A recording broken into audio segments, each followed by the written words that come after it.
Bonjour, nous allons voir maintenant la suite du cours de chimie organique. Après avoir vu les 4 premiers paragraphes, nous allons voir donc le paragraphe 5, la polysubstitution. La polysubstitution, c'est sur un composé aromatique déjà substitué.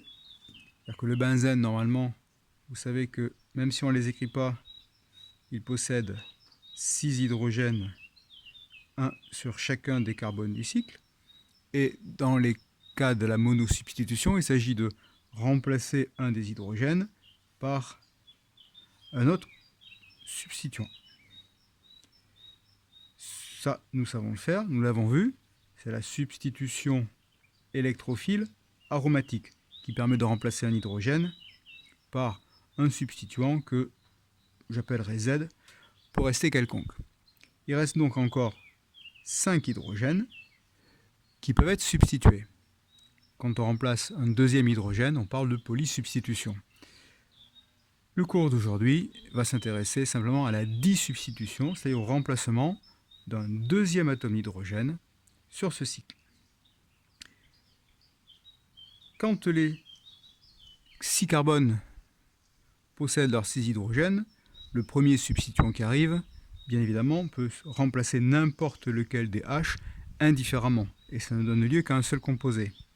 À partir du moment où il y a déjà un substituant en place, tous les hydrogènes ne sont plus identiques. Tous les carbones ne sont plus identiques. Il y a ceux qui sont à côté du substituant déjà en place. Or, ces deux-là, évidemment, sont interchangeables, puisque la molécule peut être vue comme ça ou comme ça. Si un substituant est à droite, il suffit de tourner le plan de la molécule pour qu'il soit à gauche. Donc on a cette position-là à côté, la position en face, et ces deux positions qui sont intermédiaires. Donc, la question qui va se poser, lorsque par une deuxième substitution électrophile aromatique, dont le mécanisme sera le même, quelle sera d'abord la position du deuxième substituant? Est-ce que le deuxième substituant va se positionner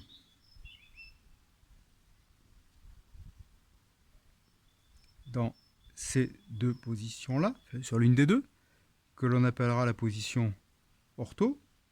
Est-ce qu'il va se positionner à l'opposé du substituant déjà en place, la position que l'on appellera para, ou est-ce qu'il va se positionner ici, sur un des carbones intermédiaires, que l'on appellera la position méta? Évidemment, ici, c'est la même chose, et là aussi. Donc ça, c'est la première question.